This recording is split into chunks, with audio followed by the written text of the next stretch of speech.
여러분 안녕하십니까? 미국 공화당 도널드 트럼프 대통령 자문위원과 한미동맹 강화재단 회장 등을 맡고 있는 재미교포 유력인사 김회창 박사가 최근 보도의 진위 논란이 치열한 한국선거관리연수원에서 체포한 중국 간첩단의 미국 압송은 팩트라고 공개적으로 밝혀 이 문제를 둘러싼 파장이 확산되고 있습니다. 또 최근 일부 유튜브 채널에서는 지난해 12.3 비상계엄 때 수원선거관리연수원에서 미국 블랙옵스 팀이 2인 1조로 중국 간첩단을 체포해 대기 중인 버스로 연행하는 모습이라고 소개된 구체적인 영상이 공개되기도 했습니다. 이 영상과 관련해서는 일각에서는 해당 영상이 중국 간첩단 체포가 아니라 불법 체류자 체포 영상이라는 주장도 있지만 해당 유튜브 채널은 명확히 수원 선관위 연수원에서 중국 간첩단 체포하는 영상이라고 반박하고 있어 이 영상에서 확인된 체포 및 연행 모습의 실체에 대한 궁금증도 적지 않습니다. 먼저 미국에서 한미동맹 강화재단 회장과 미 공화당 필성 한인팀 총회장, 트럼프 대통령 자문위원을 맡고 있는 김회창 박사는 중국 간첩단 선거연수원 체포 및 해외 압송 관련 단독 기사를 잇따라 보도하고 있는 스카이데일리와의 국제전화 인터뷰를 통해 얼마 전 퇴임한 바이든 행정부의 토니 블링컨 국무장관이 임기 만료인 1월 7일 일본에 급파될 때 트럼프 인수위 측의 국무부 담당 인원들도 동행했다면서 이같이 밝혔다고 합니다. 블링컨 전 미 국무장관은 1월 7일 일본을 전격 방문했습니다. 1월 20일 퇴임을 앞둔 임기 막바지의 국무장관으로서는 대단히 이례적인 행보로 관심을 모았습니다. 그렇죠. 1월 20일 퇴임하는데 불과 2주일 전에 해외를 방문한다. 그런 일은 거의 없죠. 상당히 이례적인 방일이라고 할 수 있습니다. 김회창 박사에 따르면 블링컨 장관은 일본에서 이와야 다케시 일본 외무상과 12.3 한국 비상계엄 당시 수원의 선거관리연수원에서 체포된 중국인 간첩단 사건에 대해 의논했다고 스카이데일리는 전했습니다. 한국의 상황을 우려해 일본에서 처리 문제를 놓고 머리를 맞댄 것으로 전해졌다는 것입니다. 미일 외무장관의 만남은 이후 이와이 일본 외무상이 이달 13일 한국을 방문하는 결과로 이어졌다고 합니다. 이 역시 대단히 이례적인 일입니다. 지금 상황에서 일본 외상이 최근 한국을 방문했다. 뭔가 긴박하게 의논할 상황이 아니라면 지금 상황에서 일본 외무상이 한국을 방문하기는 쉽지 않아 보입니다. 일본 외무상의 한국 방문은 7년 만에 처음이었다고 합니다. 더욱더 궁금증을 자아냅니다. 이 7년 만에 한국 방문이 마침 계엄 후에 탄핵 정국이 진행되는 상황에서 한국에서 대통령도 탄핵 소추안이 가결돼 더구나 구속까지 된 상태고 국무총리도 탄핵된 그런 상황에서 일본 외무상이 바로 얼마 전에 한국을 방문했다는 것입니다. 이 사실은 별로 알려지지도 않은 상황이죠. 이런 일련의 흐름은 뭔가 한반도를 둘러싼 국제정세가 긴밀하게 돌아간다는 점을 보여주고 있습니다. 김회창 박사는 스카이데일리 국제전화 인터뷰에서 검거된 중국 간첩단은 메가드 국동사령부에서 조사하고 있다 이렇게 말했다고 합니다. 이 같은 발언은 미군이 조사를 마쳤고 자백 일체를 받아냈다는 스카이데일리의 보도와는 좀 다른 부분이라고 이런 보도가 지금 나왔습니다. 김 박사가 말한 메가드 극동사령부란 것은 1957년 해체됐고 현재는 인도태평양 사령부로 개명해서 하와이에 위치해 있습니다. 그러니까 김회창 박사는 본인의 말로는 메가드 극동사령부라고 표현했지만 그건 현재의 인도태평양 사령부를 옛날식으로 그렇게 밝힌 걸로 보입니다. 이와 관련해 최근 미 국방부는 하와이 미군기지에 대해서 SNS 금지령을 내린 바가 있습니다. 김 박사는 또 한국 측에서 보도가 나가자 트럼프 측에서 당황했다는 말도 했다고 합니다. 그러면서 개인 의견, 즉 사견임을 전제로 트럼프 측에서 중국과 협상 카드로 쓰려다가 한국 언론 즉 스카이데일리의 폭로로 전략을 수정한 것으로 본다, 이런 해석도 덧붙였다고 합니다. 김 박사는 이어서 백악관 쪽으로부터 중국인 간첩단 검거 및 미국 압송 사실을 전해들었다고 밝혔지만 구체적 신원, 그러니까 누군가로부터 전해들었는지 그리고 이 중국 간첩단의 구체적 내용에 대해서는 말을 아꼈다고 합니다. 스카이데일리가 김해창 박사와 인터뷰하기 전에 미주 한인 매체인 뉴스앤포스트가 김 박사를 인터뷰해서 얼마 전 보도한 바가 있다고 합니다. 이 뉴스앤포스트의 홍성구 대표는 김 박사가 백악관 소식통이 누구인지 오프 더 레코드, 즉 비보도를 전제로 알려줬다고 스카이데일리 기자에게 말했다고 합니다. 그런데 그 사람이 누구인지는 취재원 보호 차원에서 밝히지 않겠다, 이렇게 스카이데일리는 전하고 있습니다. 이에 앞서 지난해 12월 3일 경기도 수원 선거관리연수원에서 기습 전개된 한미공조 중국인 간첩단 검거 작전은 얼마 전 여러분들에게 스카이데일리 보도를 인용해서 전해드린 대로 미 정보당국 산하의 블랙옵스 팀, 즉 블랙 오퍼레이션즈 팀의 작품인 것으로 밝혀졌다고 스카이데일리는 보도한 바가 있습니다. 이 언론 매체 보도에 따르면 한국어와 중국어에 능통한 아시아계 요원들이 포함된 작전팀은 경찰 복장으로 환복한 뒤 계엄 시각에 중국 간첩단이 은신해 있던 선거관리위원회 연수원 서쪽 외국인 공동주택에 들이닥쳤으며 검거 당시에 중국인 간첩 혐의자들은 별다른 저항 없이 연행 요구에 순순히 응했다고 합니다.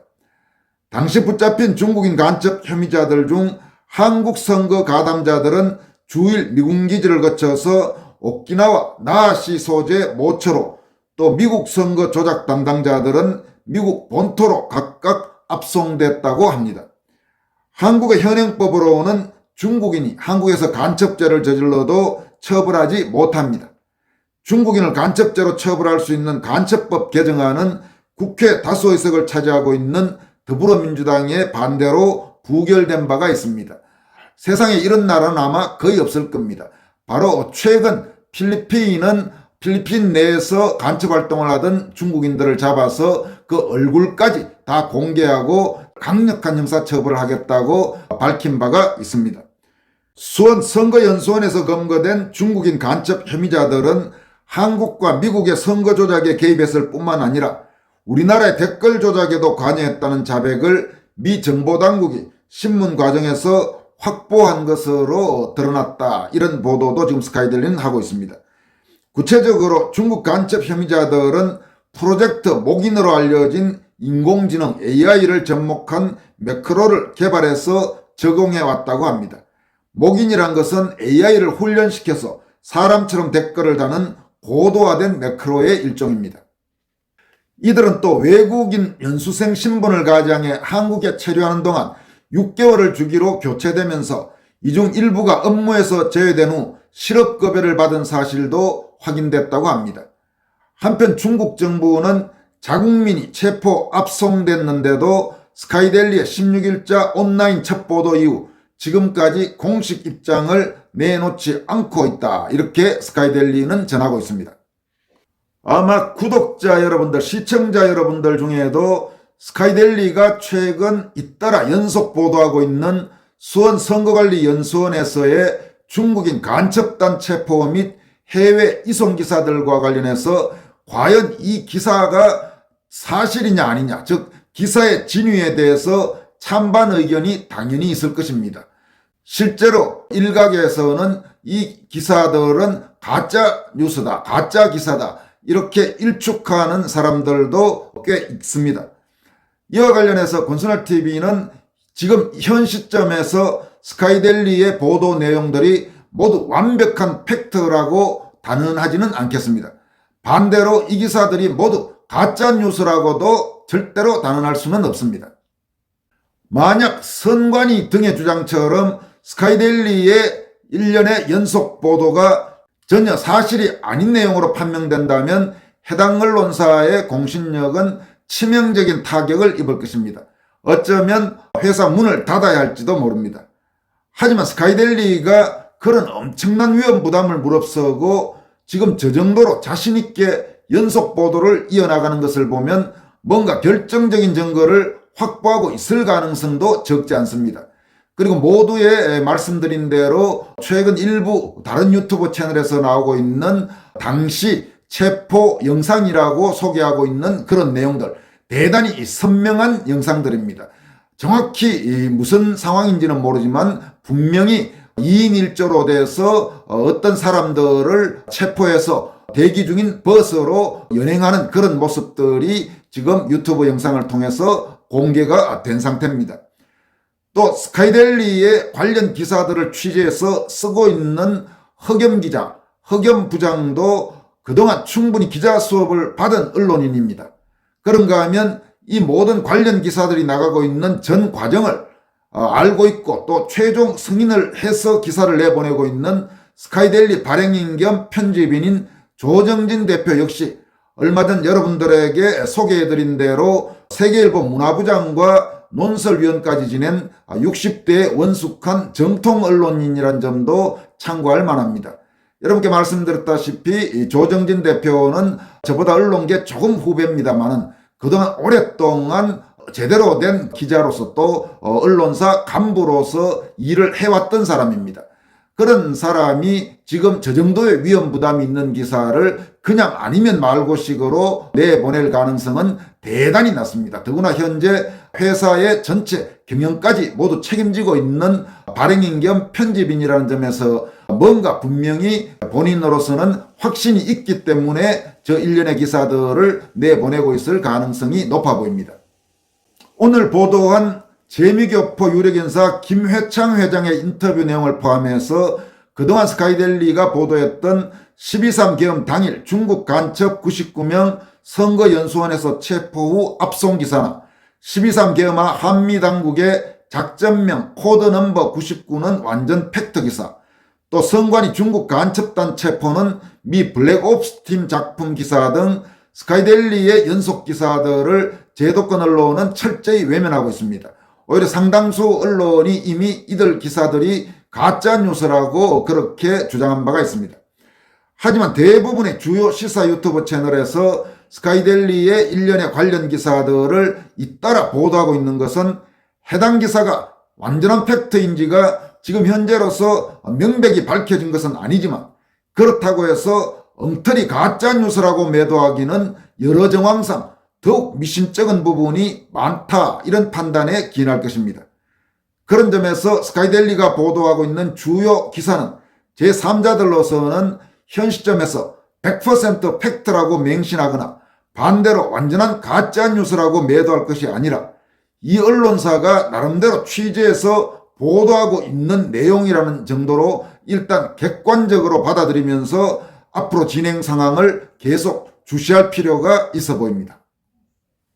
이어서 해외 동포들이 대한민국 사법부에서 지금 위험한 수준의 악영향을 미치고 있는 법원 내 좌파 성향 사조직인 우리법연구회와 그 후신인 국제인권법연구회를 규탄하는 성명을 발표했다는 소식을 전해드리도록 하겠습니다. 해외 동포 조직인 해외 대한민국 자유수호연대는 대한민국 사법부를 장악한 반국가 사조직 우리법연구회 및 국제인권법연구회를 강력히 규탄한다는 제목의 성명을 통해서 다음과 같이 밝혔습니다. 대한민국의 사법부는 국민의 자유와 권리를 수호하는 최후의 보루이며 헌법 질서를 지키는 기관이어야 한다. 그러나 최근 사법부 내부에 깊숙이 침투한 우리법연구회, 현 국제인권법연구회 출신 판사들이 대한민국의 정체성을 부정하며 대한민국의 자유민주주의를 흔드는 그람시식 진지전을 실행해왔다. 이는 대한민국을 적화하려는 북한의 대남 통일전선 전략과 맞닿아 있는 심각한 반국가 행위이다. 사법부 내부에서도 우리법연구회 출신 판사들의 사법농단에 대해 깊은 우려를 표명하는 건전한 법조인들이 많다. 그러나 이들의 우려는 법조계 내부에서 철저히 묵살되고 있으며 해당 사조직은 더불어민주당 정치 권력과 결탁해 무소불위의 사법 권력을 행사하고 있다. 이에 따라 이들의 사법 전횡을 견제할 수 있는 헌법기관이 사실상 부재한 현실이 지속되고 있다. 해외 대한민국 자유수호연대는 이어서 다음과 같이 밝히고 있습니다.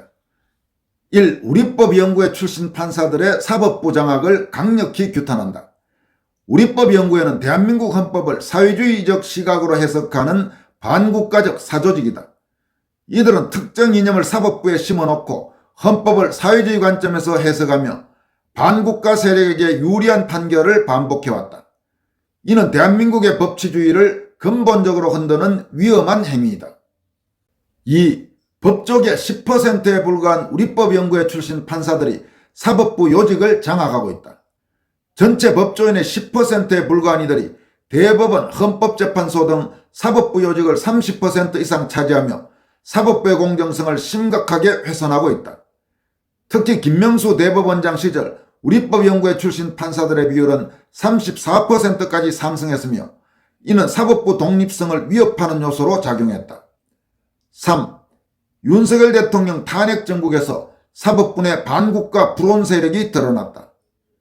윤석열 대통령의 계엄 이후 탄핵 정국이 전개되면서 이들 사법부 내 반국가적 세력의 실체가 명확하게 드러났다. 대한민국을 부정하는 세력이 사법부를 장악하고 있다는 현실은 더 이상 묵과할 수 없는 수준에 이르렀다. 이들은 이에 우리는 다음과 같이 요구한다고 밝혔습니다. 첫째, 우리법연구회, 국제인권법연구회 출신 판사들의 이념적 편향성을 철저히 조사하라. 대한민국의 헌법 질서를 위협하는 편향된 판결과 판례를 전수조사하고 이를 시정할 법적 조치를 마련하라. 둘째, 반국가적 사법권 남용 사례를 근거로 해당 판사들을 법적 절차에 따라 해임하고 사법부 내 공정성을 회복하라. 셋째, 법조계 내 편향된 사법조직이 재발하지 않도록 법관 임용 및 승진 과정에서의 정치적 중립성과 공정성을 강화하라. 넷째, 사법부 내 건전한 법조인들의 목소리를 보호하고 우리법연구회가 장악한 사법권력에 대한 감시기구를 신설하라. 해외 대한민국 자유수호연대는 마지막으로 다음과 같이 강조했습니다. 사법부는 국민의 자유와 권리를 수호하는 기관이지 특정 이념의 실현을 위한 도구가 되어서는 안 된다. 자유민주주의를 수호하는 해외 동포 및 국내 국민 모두가 사법부의 편향성을 감시하고 대한민국의 법과 정의를 왜곡하며 정체성을 흔드는 반국가 사법 세력을 척결하고 또한 단호히 맞서 싸울 것을 선언한다. 이렇게 밝혔습니다. 여러분, 지금 정말로 사법부 내의 이 좌파 사조직, 우리법연구회 그리고 국제인권법연구회의 해악과 폐해는 도저히 그냥 방치할 수 없는 정도에 이르렀습니다. 어떤 식으로든 반드시 손을 보고 제대로 개혁해야 합니다. 지금까지 권순할TV였습니다. 고맙습니다.